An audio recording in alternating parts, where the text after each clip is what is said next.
Eu não posso fazer nada, eu sou amigo do rodapé, e olha lá. Osmar Barbosa é médium, dirigente e expositor. Cresceu na região de São Gonçalo, no Rio de Janeiro, onde teve suas primeiras experiências mediúnicas ainda na adolescência. De formação católica, conheceu a doutrina espírita por orientação de companheiros espirituais, tendo ingressado no movimento espírita em 1979 no grupo espírita Frei Fabiano de Cristo, dirigido pela saudosa amiga Carolina Araújo. Mais tarde, fundou a Casa Espírita de Oração e Luz do Oriente, hoje chamada Fraternidade Espírita Amor e Caridade, onde atualmente atua como presidente em Itaipu, Niterói, no Rio de Janeiro, e onde desenvolve atividades mediúnicas e sociais. Autor dos livros 5 Dias no Umbral e 500 Almas, Eu, Exu e o Resgate. Antes de você tomar a palavra, eu gostaria de convidar a nossa amiga e companheira Marina. Ela viesse contar uma historinha que aconteceu hoje, muito interessante. Eu acho que vale a pena. Do resgate, por favor, Marina, vem aqui e conta para nós essa historinha interessante, vamos dizer assim. Boa tarde, tudo bem? O que aconteceu foi que a minha avó mora em Itanhaém e ela é muito fã do trabalho do Osmar. Recentemente ela me deu 5 dias no Umbral de presente e hoje, cedo, eu liguei para ela e contei que eu viria aqui hoje, que eu ia trazer o livro para ele autografar para ela. Daí ela falou assim: Marina, compra um livro novo. Eu falei: mas qual que é o livro novo? Ela: eu não lembro, eu vou ver com o seu avô e depois eu te ligo. Só que ela demorou muito tempo para ligar de novo. Eu estava atrapalhada fazendo outras coisas, ela me ligou. Tava um barulho de pancada de fundo, pá, pá, pá. E a única coisa que ela me disse foi: Marina, chama o resgate.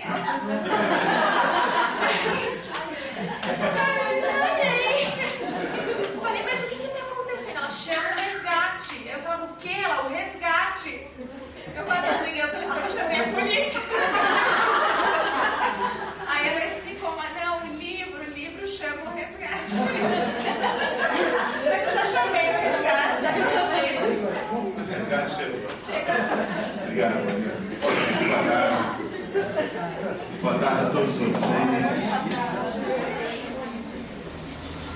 Eu quero agradecer o convite da Silvia. Eu conheci ela lá na Livraria Cultura, no Paulista. Eu estava lançando um livro lá, 500 Almas. Que conta a história de um resgate de 500 crianças que foram soterradas num deslizamento, terremoto que houve no Peru em 1970. E esse grupo de espíritos, a qual eu tenho o prazer de representar, foram incumbidos de buscar essas crianças que morreram nesse acidente lá no Peru. É engraçado que uma das perguntas que eu fiz à Nina, que é a menina que mais me daria, é uma menina muito bonita. Ela tem aproximadamente, ela se apresenta com aproximadamente 17 anos, ruiva, muitas sardinhas no rosto, uma simpatia, um sorriso lindo, dentes claros. É realmente um espírito que me deixa muito feliz toda vez que ela aparece para psicografar algum livro. E ela, nesse livro, 500 Almas, eu perguntei para ela: Nina, mas no Peru a língua não é o português.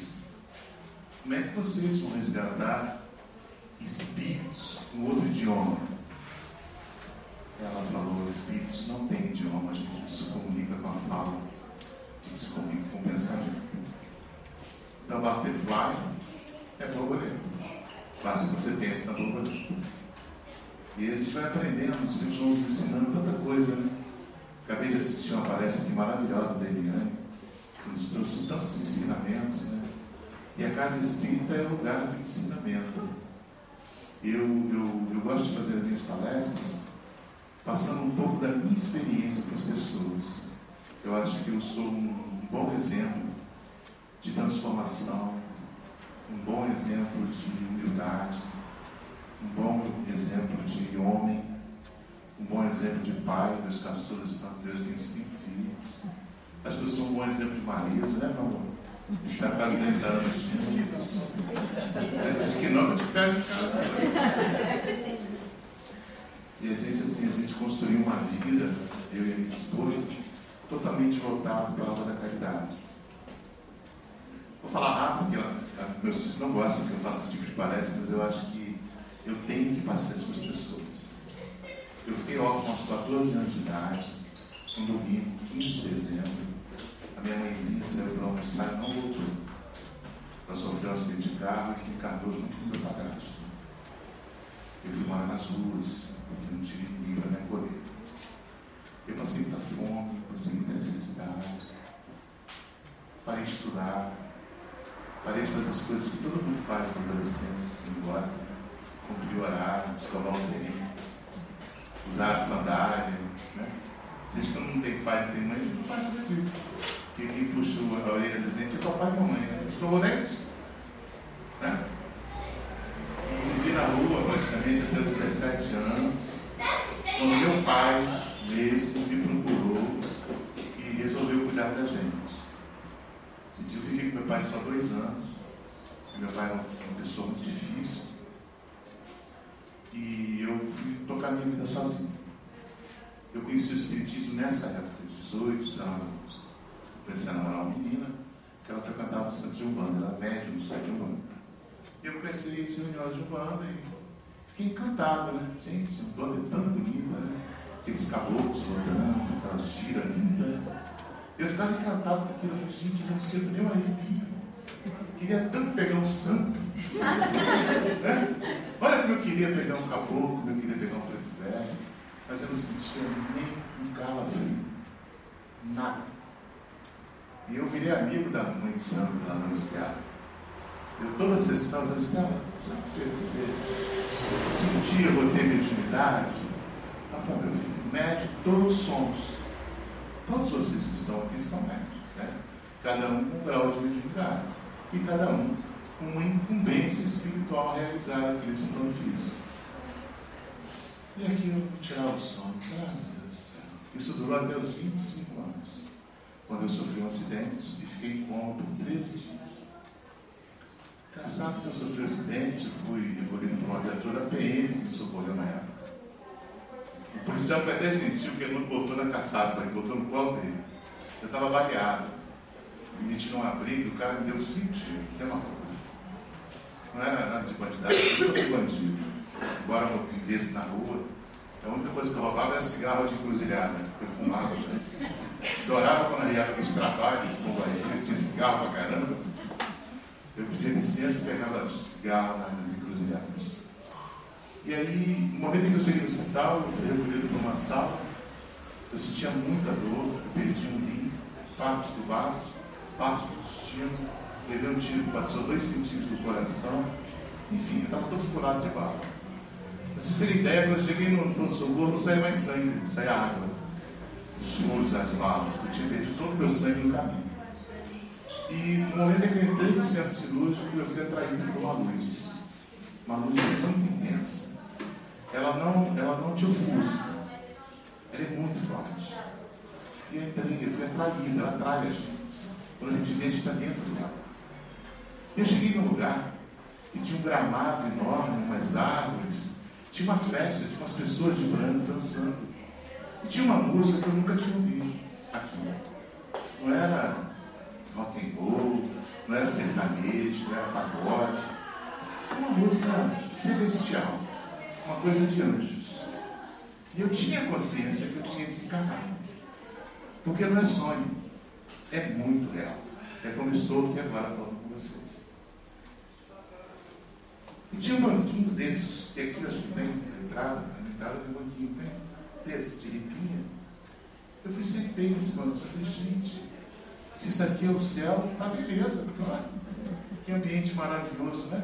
Que paz, a gente sente uma paz. Não dá para explicar.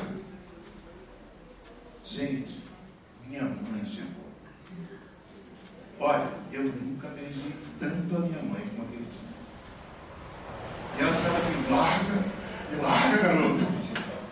E eu agarrado no pescoço, beijando, mãe, que verdade. Mãe, que bom que encontrei você, mãe, calma. Me puxou, sentamos no banco, eu tinha cabelo. Infelizmente eu perdi nessa trajetória. Me pôs no colo dela, minha cabeça na perna dela, e começou a me acariciar aqui. E falou: meu filho, você vai ter que voltar. Eu falei: mãe, não dá não tem como negociar isso aí não. Ela falou: não, você vai ter que voltar. Você ainda tem muita coisa para fazer. Acordei. 13 dias de se passado, onde vocês imaginarem eu tinha um tubo enfiado. Eu estava literalmente entubado. Quando eu acordei do coma, eu estava num CTI, que tinham 4 leitos só. O meu, encostado numa janela, um outro leito aqui, de um senhor que desencarnou, nas minhas pernas, um rapaz variado que desencarnou, e do outro lado, uma menina que tinha sofrido um problema no parto e desencarnou também. Só saiu vivo eu. E quando saiu dali, saiu um outro homem. Saiu um homem que não tem dúvidas nenhuma que a vida continua. Quando eu acordei daquele hospital, quando eu saí do meu coma, em 15 dias eu já estava em casa. Uma recuperação que os médicos não sabiam explicar. Tudo que eu ganhei, eu doei. Eu ganhei muito dinheiro. E o dinheiro eu comprei casa para minhas irmãs, casa para minha avó, casa para minha sobrinha, está na casa para todo mundo. Eu hoje tenho uma casa, que é dos meus filhos, já está dado para eles também. Tenho carro velho, presido a Fraternidade Espírita Amor e Caridade, atendendo 5.000 pessoas mês. Faço mais de 1.000 cirurgias espirituais por mês. Temos mais de 5 projetos sociais ativos. Tem uma creche, gente, com 22 crianças. Eu pego de manhãzinho em casa, numa avó nossa, que a gente paga. Dou café da manhã, dou almoço, dou lanchinho, dou janta, dou banho e mando para casa. E a gente está caro que olho. Ele não é mole, não. E a gente faz isso, eu, minha esposa, meus filhos, diretamente. Porque essa doutrina, quando a gente entende o espiritismo, quando o espiritismo entra na gente, a encarnação é um detalhe. Não existe dor, não existe sofrimento, não existe lágrimas. Eu falo com todos os meus amigos assim: eu sou o homem mais feliz da Terra. Vocês conhecem o homem mais feliz da Terra? Osmar Barbosa, na frente de vocês. Eu tenho um carro velho que me leva ali atrás. Roupa ou cuidado? Acabei de dar um sapato novo, estava apertado, não deu para mim hoje. Minha esposa me trata super bem. Meus filhos são maravilhosos. Eu tenho 5 filhos maravilhosos.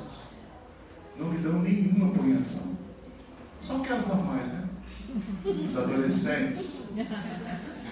A gente vai lá e aperta a orelha. O que eu quero mais? Caixão não tem gaveta. Se eu deixar muito, vai ser instrumento de discórdia. Eles vão brigar. Vão começar a se matar, se esganfiar, porque eu deixei apartamento, casa, prédio, sítio, carro. O que eu tenho que dar para eles? Deus dá os filhos para a gente, para que nós possamos conduzi-los por um período. Formá-los, educá-los, orientá-los, mas eles vão seguir. Querendo ou não, eles vão seguir sem a gente. Mesmo porque nós vamos voltar para casa e eles precisam seguir. Então, essa doutrina que eu conheci com 26 anos, e quando eu saí do hospital, minha mediunidade foi assim, tchum, apareceu. Eu me tornei médium no dia seguinte. No dia seguinte, estava recebendo um caboclo no centro de Umbanda. 2 anos depois, já estava trabalhando em mesa de centro espírita. 4 anos depois, estava com casa aberta. O centro espírita aberto, atendendo milhares de pessoas. Ela cresceu tanto que chegou um dia que a gente não tinha dinheiro para pagar a luz. E ele, o cheque, emprestou o cheque dela, eu troquei na Jota, o cheque voltou. A gente não tinha dinheiro para pagar aluguel e luz e água da fraternidade espírita. E eu virei para o meu mentor e falei: cara, hoje a gente diminui, ou eu vou ter que parar, porque sujou o nome da minha mulher, foi no Serasa. E o cheque do AJ voltou, a gente não tinha como pagar o aluguel da fraternidade espírita. Eu estava em casa vendo Fantástico, ele entrou na sala, de braço com a Nina, e falou assim: eu vou te apresentar uma menina aqui que vai te dar um livro. Com esse livro você vai pagar todas as contas da fraternidade. E com esse livro você vai ampliar os projetos sociais. Ó, 5 dias no Brau. Hoje mais de 50 mil exemplares vendidos, um sucesso absoluto. Eu posso falar bem porque foi eu que escrevi, eu psicografei. Né? Eu não sou autor. Eu fui um instrumento que a Nina usou. E quando você lê 5 dias no Brau, você vê o amor de Deus buscando seus filhos nas regiões mais profundas. Como Deus intercede a todo momento por nós. O que falta na gente é tentar compreender Deus na sua plenitude. Porque a gente ainda é muito católico. A gente acha que tem um cara sentado numa nuvem, com um cajado olhando para baixo. Você, inverno. Mas você foi bonzinho, céu. Imagina, eu falo sempre na fraternidade, o conceito de céu, né? Todo mundo fala que não. Morreu um parente. Ah, que descansa em paz. Descansar de que não tem corpo físico, gente? Porque o que cansa é o corpo físico. O espírito não cansa, né? A gente trabalha a vida inteira, constrói patrimônio, família. Agora eu vou descansar em paz. Quando eu morrer, eu vou descansar em paz. É muito católico, né? Imagina você desenganar, chegar no céu. Aí você chega lá no céu. O céu é um lugar bonito, é o Caribe. Imagina alguém que já conhece o Caribe? É um paraíso, as praias, água transparente. Você vê os peixinhos passando assim. Imagina, você chega no céu, o céu é assim. Aí você pede para Deus, me dá uma cadeira de praia. Ó, venci o mundo. Tu pega a cadeira de praia, senta. Daqui a 2 dias tu vira para Deus. Deus, tem uma rede, não? Para eu amarrar naqueles 2 pés de coqueiro ali para dar descansar. Aí Deus, tem uma rede, meu filho, toma a rede. Tu vai lá, amarra a rede, deita, descansa 2 dias. No 3º dia, tu vai estar com a vassoura, vai ir na praia. E tu não aguenta mais ficar à toa.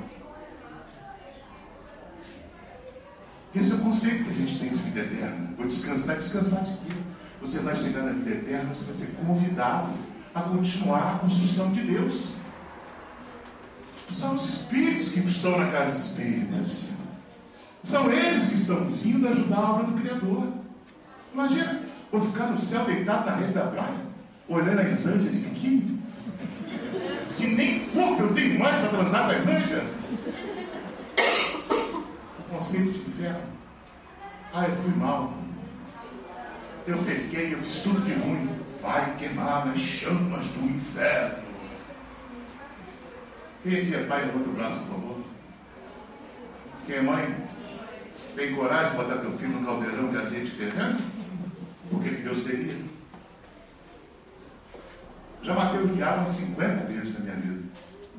Porque Deus não daria poder a um espírito de subtrair os seus filhos. Vocês dariam o poder a um filho de espancar o outro? Tem Deus faria isso. Nós temos que olhar Deus como Deus, como uma coisa suprema. Olha só, a irmã acabou de falar para vocês aqui. Jesus falou assim: sois deuses. Ouviram isso que ela falou? Que ele acabou de falar para vocês? Pensem no seguinte: Deus nos fez em sua semelhança. Se Ele é Deus, nós somos o quê? Deuses. Nós temos que nos entender, nos enxergarmos como filho do Criador.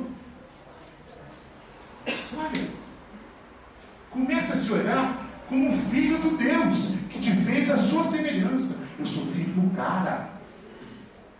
Meu pai fez o universo.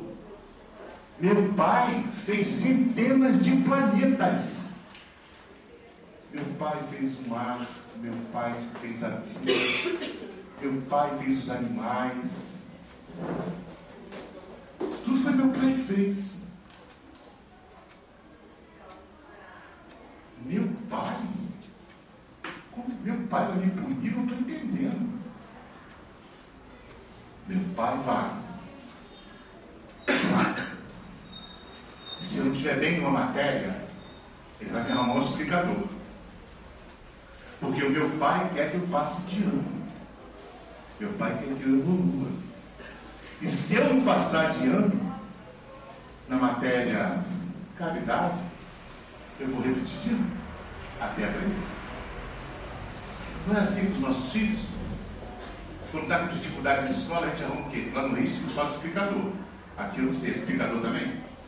É? Para dar um reforço escolar?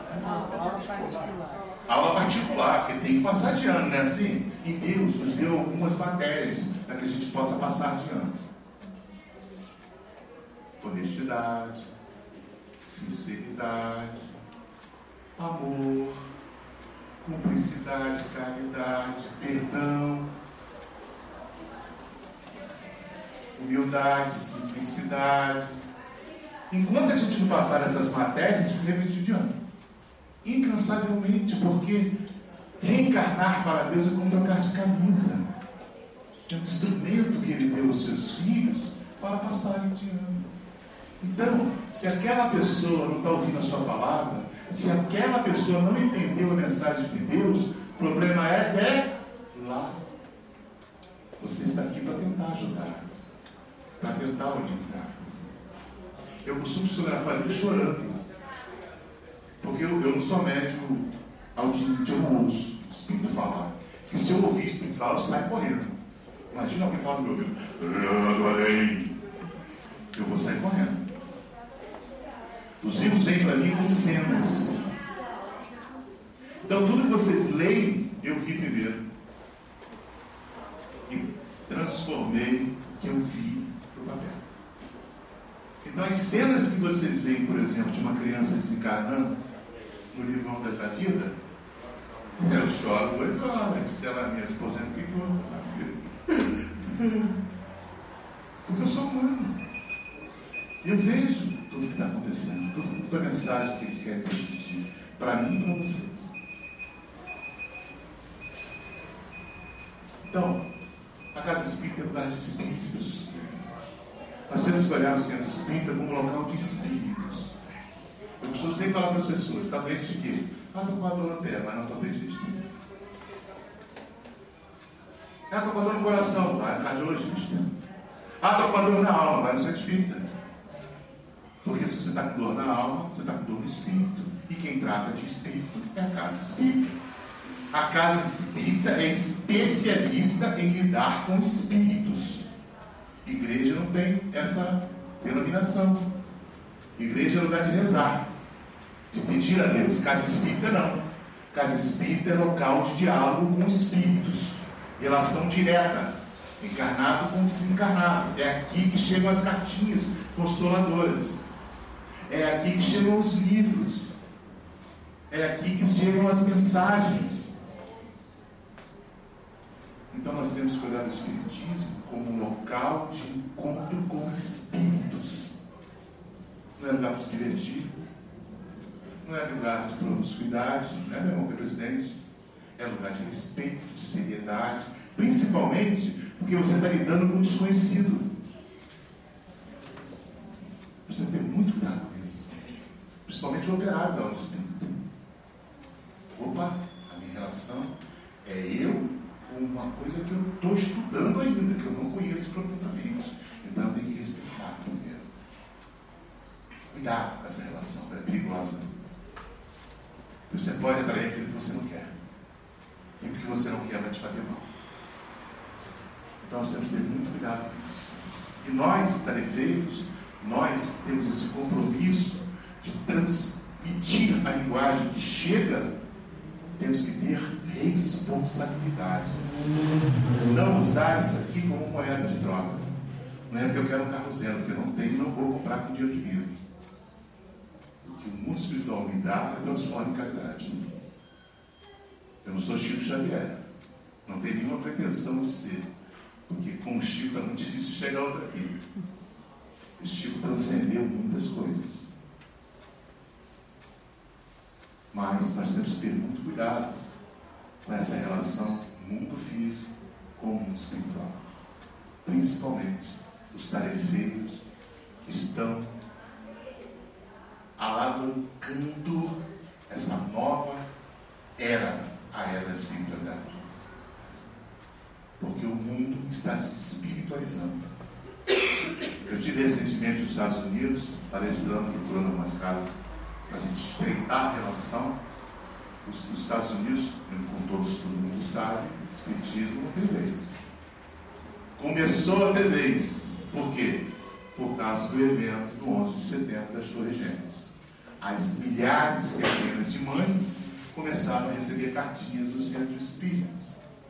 Os centros espíritas começaram a ser observados por outro ângulo, pelo americano, pelo povo americano.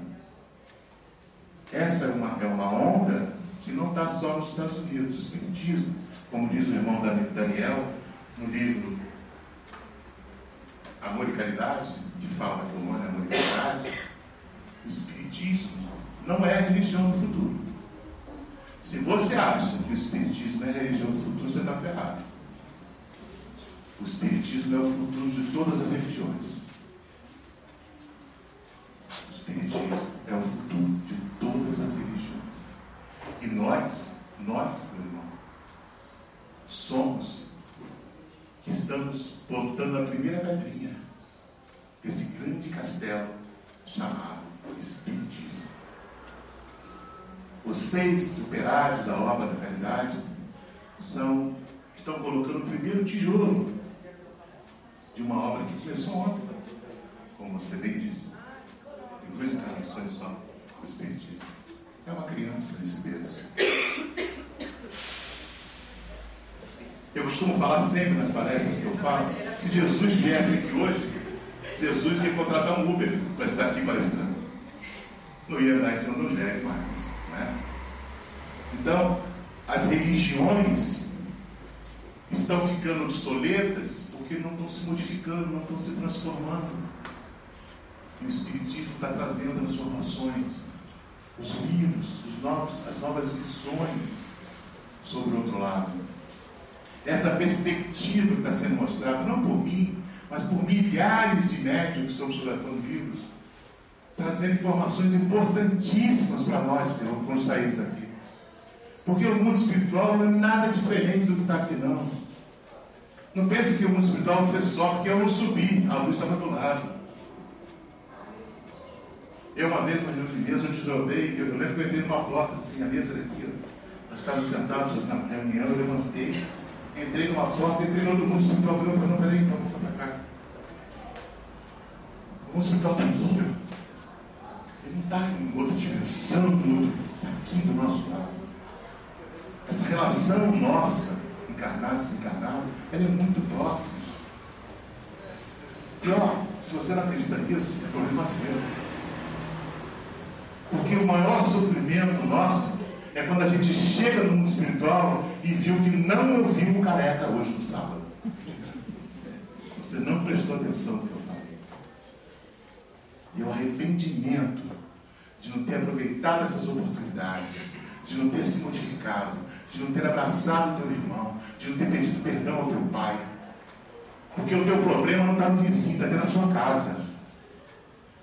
A tua dificuldade está no seu familiar, o seu marido. Não está no vizinho, não está aqui. Aqui está a solução. Aqui está a informação de como você resolver. Resolva. Quem vai chegar no hospital, morreu. E agora? Agora você volta. De novo, de novo. Quantas vezes foram necessárias? Eu vou encerrar a palestra, porque eu não gosto de palestra longa, porque dá sono. Daqui a pouco tem um caos na casa espírita. Eu gosto muito de contar caos. Eu fui na Yasmin Madeira, se vocês conhecem a Yasmin, ela é muito famosa. Um programa que ela tem na TV Mundo Maior. Eu contei vários causos lá. Eu gosto de contar causos, porque o caos é legal, que prende a pessoa na palestra, né? E tem um caos muito legal na casa espírita, que serve de lição para todo mundo que está vivendo uma crise conjugal. Tinha um casal que frequentava a casa espírita há 40 anos. Há 40 anos estavam lá, ele médium, ela médium, tarefeiros, chegava na casa espírita mais cedo, varria a casa espírita, banheiro sempre limpo por eles, era um exemplo de espíritas.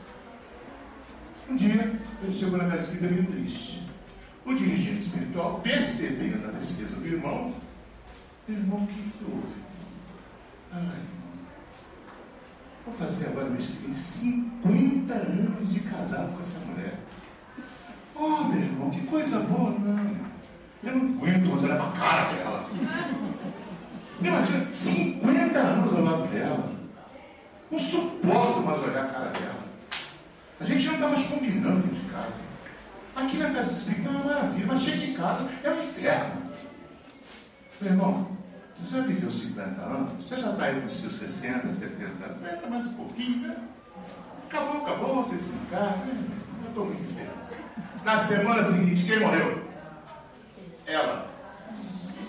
Infarto fulminante.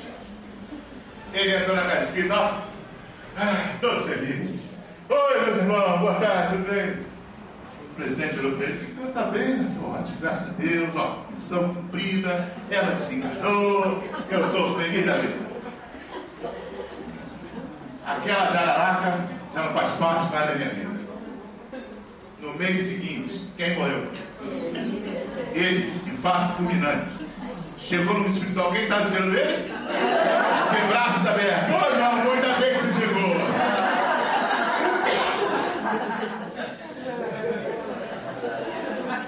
A gente troca de mulher igual troca de camisa, né? Ficou velha, não quero mais não, pegou a novinha. Chegaram no hospital, a velhinha está sentada. Oh, meu amor, temos uma eternidade pela frente. Então a gente tem que aprender a aceitar as nossas diferenças, as nossas dificuldades. Resolver. E a melhor forma de resolver é colocando amor. Coloca amor. Ó, tem uma receita legal para dar para todos vocês. Principalmente para quem faz comida em casa. Quem faz comida em casa aqui? A maioria faz um arroz, não faz? Um arrozinho comigo, com a família? Domingo, você está em casa preparando almoço da família, né? Está lá a panela de arroz, o alho. Vida desgraçada. Sol quente, todo mundo na praia e eu aqui fazendo arroz. Ô, vida desgraçada. Fulano chegou até agora da balada, ó. E eu aqui fazendo arroz e boto o arroz. Quem está no arroz? Magro. Ótimo. Né? Aí você vai temperar o feijão. Água no feijão. Desgraçado que meu marido, eu digo dele. Desgraçado. Quem que está no feijão? Desgraçado, né? Experimenta fazer assim. Senhor, eu sei que a minha família não é exemplo de família, mas eu quero botar nesse arroz uma dose de amor suficiente para transformar minha família hoje. O que está no arroz? Amor. Não fica mais fácil? Não fica, gente? Então, ó, tempero do arroz qual é? Do feijão? O azeite da salada. Não tem problema que ela não fala contigo uma semana, tá certo? Que ela está naquele período lá que elas ficam. As meninas ficam, não tem jeito. Você não pode entrar em casa. Ai, só tá desgraçado, cadê aquele pai? Então em casa é assim, às vezes. Tem uma outra história muito legal também, para finalizar a palestra, que é o seguinte: muita gente está aqui hoje e fala assim, mas eu já estou com 60 anos, não dá mais tempo. Já fiz tanta porcaria na minha vida. E agora é o seguinte, já que existe encarnação, vou esperar na outra eu conserto. Tem gente, eu não vou vender meu patrimônio, eu não vou dividir nada agora. Suei tanto para conquistar aquele apartamento no Guarujá. Vou dividir? Não vou, né? Na próxima encarnação, quem sabe, né? Tem uma historinha também do espiritismo, que o Chico contou isso. Muito legal. Tinha um tarefeiro na casa espírita. Sempre a casa espírita é um exemplo para tudo, né? E ele era aquele homem dedicado, chegava cedo na casa espírita, ele não era médium, porém ele cuidava do portão, organizava as filas, mantinha o quintal limpo, a cantina limpa, era um operário do bem. 30 anos de doutrina espírita. Ele trabalhava na rede ferroviária federal. Era piloto de trem. Um dia, ele sofreu um acidente no trem e perdeu a cabeça do dedo mindinho. Não foi igual o Lula, não. O Lula perdeu tudo, né? Dizem que ele cortou, não sei. Ele perdeu só a cabecinha do dedo. E aí, passada uma semana, ele foi em reunião espírita, chegou perto do mentor, estava lá presidindo a reunião, e o mentor puxou de volta. Pois não, meu irmão. 30 anos que eu trabalho. 30 que eu guardo no quintal dessa casa espírita, 30 anos que eu limpo para ele, limpo cantina. Olha que perdi meu dedinho. Ele falou, meu irmão, agradeça que você perdeu o dedinho. Poderia ter sido muito pior. Ainda bem que ele não desistiu.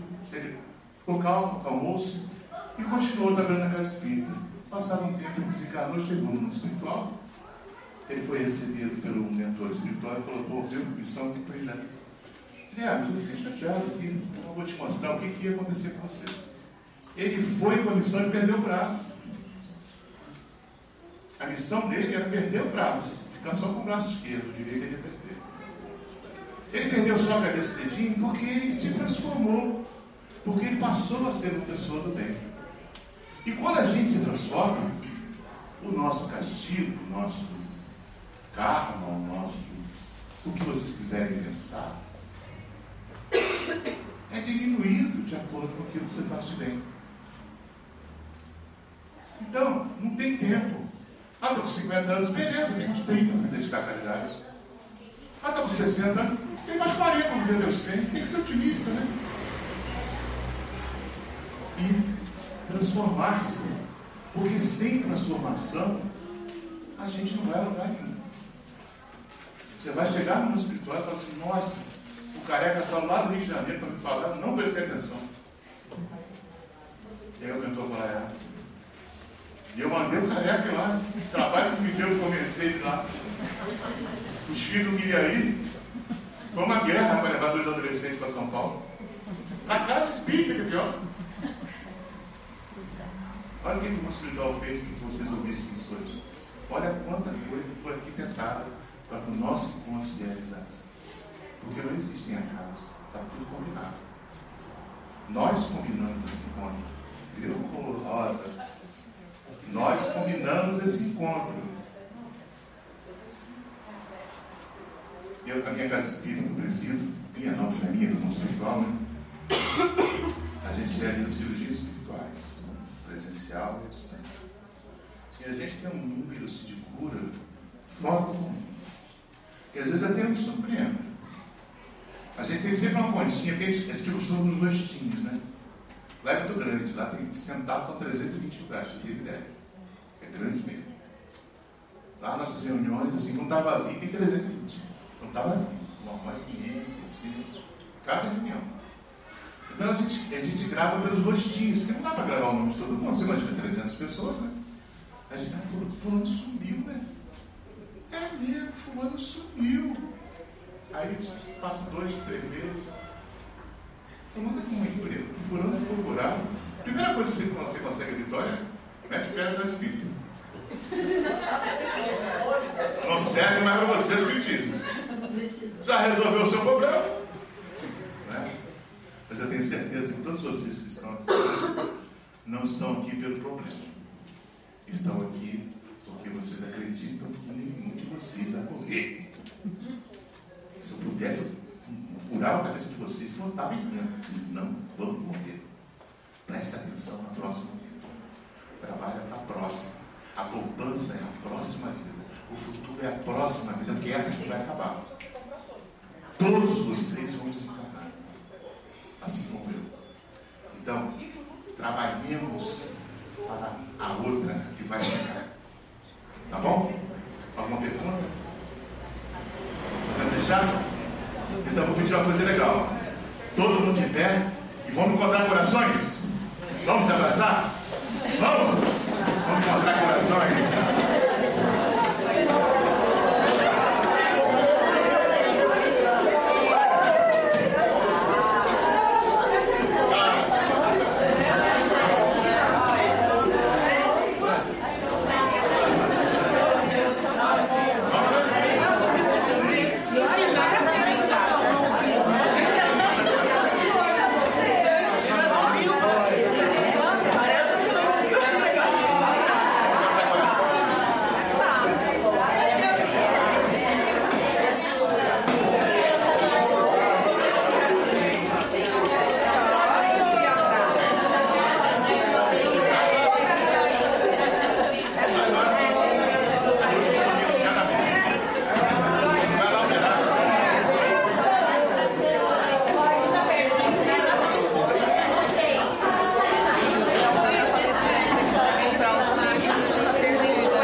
também estão ouvindo essa palestra. Muito obrigado pela sua presença. Esse compromisso não foi um acaso. Então, já tem outros marcados, tá? Então, fica aí a agenda. Fica a agenda aí aberta para a gente cumprir os nossos futuros compromissos.